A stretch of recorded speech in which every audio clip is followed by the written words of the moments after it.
हार्दिक स्वागत एवं अभिनंदन है। दोस्तों, केबीएस के सभी रिजल्ट जारी कर दिए गए हैं और अभी तक आप रिजल्ट देख भी चुके होंगे और रिजल्ट देखने के बाद आपके मन में यह प्रश्न जरूर कौनता है कि आखिरकार एक्चुअल कट ऑफ कितनी गई। दोस्तों, केबीएस में जो रिजल्ट जारी हुआ है इसमें कट ऑफ के बारे में कोई स्पष्ट कोई भी सर्कुलर नहीं है, कोई भी नोटिस नहीं है, लेकिन जो कैंडिडेट ने मार्क्स सेंड किए हैं, जो कैंडिडेटों ने मैसेज किए हैं, उसके आधार पर हम कट ऑफ का अंदाजा जरूर लगा सकते हैं। हर सब्जेक्ट की कट ऑफ को कंप्लीट जानकारी आपको मिलेगी। वीडियो के अंत तक जरूर बने रहें और वीडियो को लाइक करें और चैनल को सब्सक्राइब जरूर कर लें। दोस्तों, हम बात कर रहे हैं, हमने भी कट ऑफ जारी किया था। एक ऐसा कट ऑफ का आंधी तूफान खड़ा किया गया था, उसके साथ हमने जो जारी किया है लगभग उसी के आसपास कुछ रेंज कट ऑफ की रही। कुछ सब्जेक्टों में मेरिट हमने जो अनुमान लगाए थे उससे ज्यादा गई है, उसके लिए हम तो आपसे माफी चाहते हैं। लेकिन जहां हमने सटीक जो आपके कमेंट आए हैं उस आधार पर जहां पर सटीक हमारी कट ऑफ रही वो इस प्रकार रही। हमने स्पेशल एजुकेटर टीजीटी और पीआरटी दोनों के लिए बताया था इसकी मेरिट बहुत लोएस्ट जाएगी, बहुत कम जाएगी। तो दोस्तों, यहाँ पर जो 100 क्वेश्चन 100 मार्क्स जिनके थे उनका सिलेक्शन हुआ है, वो सिलेक्ट हुए, टीयर 1 निकल गया है। पीजीटी कंप्यूटर साइंस की बात करें तो ओबीसी का 111 गया है, इसका मतलब जनरल का इससे ऊपर रहा होगा और अदर कैटेगरी का इससे नीचे रहा होगा। तीसरे नंबर में हम बात करते हैं एसकेटी की। एसकेटी का तात्पर्य संस्कृत में जो आपका कमेंट आया 100 नंबर आया कि 100 कुछ प्रश्न जिनके 100 नंबर जिन्होंने हासिल किए उनका टीयर 1 निकल गया है। इसका मतलब यह हुआ कि संस्कृत में लोवेस्ट मेरिट गई है, बहुत कम मेरिट गई है। इसमें और कैटेगरी वाइज और कम और ऊपर हो सकते हैं। बात करते हैं पीजीटी इंग्लिश की। इंग्लिश में पीजीटी इंग्लिश में 109 अंक जिन्हें प्राप्त हुए हैं उनका शॉर्ट लिस्ट हुए हैं, उनका टीयर 1 क्लियर हुआ है और कैटेगरी के अनुसार इससे ऊपर और नीचे हो सकता है। बात हम करते हैं पीजीटी हिंदी की बात करते हैं। 127 मार्क्स जिनके थे उनका शॉर्ट लिस्टेड हुआ है, उनका टीयर 1 क्लियर हुआ है और कैटेगरी के अनुसार इसमें प्लस और माइनस देख लीजिएगा कि जिनका कैटेगरी एससी एसटी है वो नीचे हो सकता है, या ये किसी कैटेगरी का मार्क्स होगा तो जनरल का मार्क्स इससे ऊपर जाएगा। हम टीजीटी सीएस की बात करें, कंप्यूटर साइंस की बात करें तो इसके 108 मार्क्स जिनके आए थे उनका सिलेक्शन हुआ है, टीयर 1 क्लियर हुआ है और अन्य अदर कैटेगरियों का इससे प्लस और माइनस इसी के आसपास जाने वाले हैं। दोस्तों, हम बात करें टीजीटी हिंदी की, 132 मार्क्स जिन्होंने प्राप्त किया उनका वो शॉर्ट लिस्ट हुए हैं और अदर कैटेगरी जो है इसी के प्लस और माइनस में जरूर होंगे। हम बात करते हैं पीजीटी कॉमर्स की। पीजीटी कॉमर्स 111 अंक जिनके प्राप्त थे उनका टीयर 1 क्लियर हुआ है। और हम बात करते हैं दोस्तों पीजीटी ज्योग्राफी, पीजीटी भूगोल, 141 मार्क्स जिनका आया था उन्होंने कमेंट किया है कि उनका शॉर्ट लिस्ट हुआ है, टीयर 1 क्लियर हुआ है।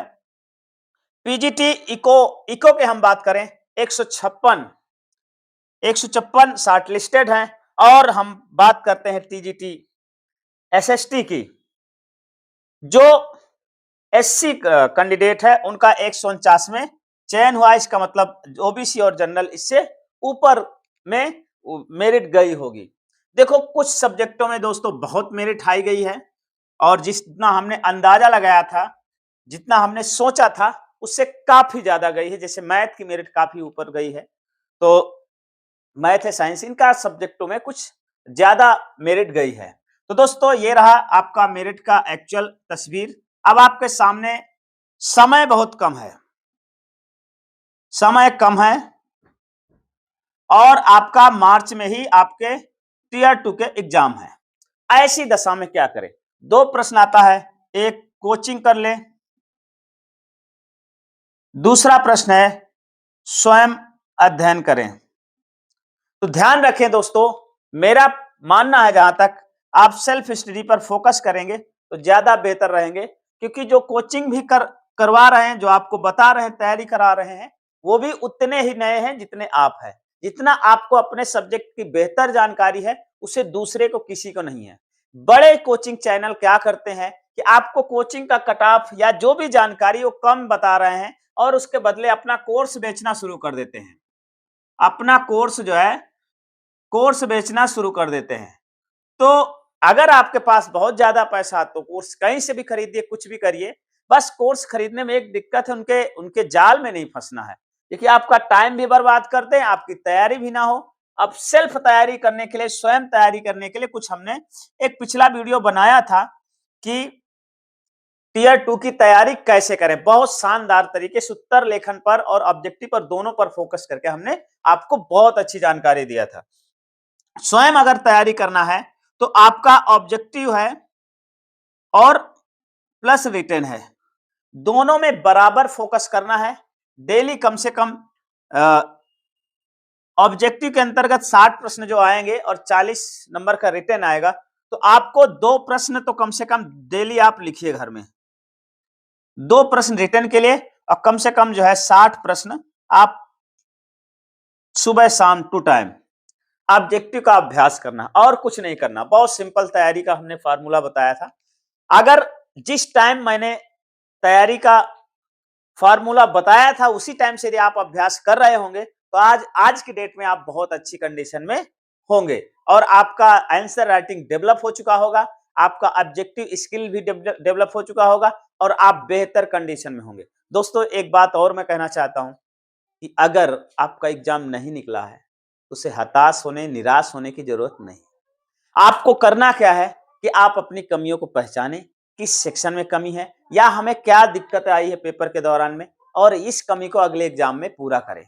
देखिए दोस्तों, एक गांव की कहानी है कि एक गांव के नए लड़के जो है पूरा गांव के दंगल में पराजित हो जाते हैं, लेकिन वही बच्चे जिस दिन दंगल पराजित होते हैं उसी के दूसरे दिन से वो अखाड़ा खोदते हैं और पूरे साल मेहनत करते हैं, और अगले साल जब दंगल आता है तो पूरे क्षेत्र के जो नए लड़के थे उन सब पर वो बच्चे भारी थे। तो ये ध्यान रखिए, अगर आपका नहीं हुआ है तो उसका शोक नहीं मनाना है, उसमें समय गुजारना नहीं है। आज से ही मेहनत करना शुरू कर दीजिएगा, कल को कोई भी एग्जाम आएगा आप उसमें जरूर बाजी मारोगे। तो दोस्तों वीडियो देखने के लिए आपको बहुत बहुत धन्यवाद। वीडियो में आप जिन जिन लोग शॉर्ट लिस्टेड हुए हैं अपने मार्क्स जरूर कमेंट करिए ताकि दूसरे लोगों को भी अंदाजा लगे, क्योंकि इसमें सारे सब्जेक्टों का नहीं आ पाया है। तो अन्य सब्जेक्ट जिनके जिनका भी सेलेक्ट हुए हैं वो अपने मार्क्स जरूर कमेंट करें, अपनी कैटेगरी कमेंट करें, और जिनका नहीं भी हुआ वो भी अपने मार्क्स कमेंट करके जरूर बताएं कितने मार्क्स वालों का सिलेक्शन नहीं हुआ है। दोस्तों वीडियो देखने के लिए आपको बहुत बहुत धन्यवाद। मिलते हैं नेक्स्ट वीडियो में, तब तक के लिए जय हिंद, जय भारत। मस्त रहें, स्वस्थ रहें और तंदुरुस्त रहें।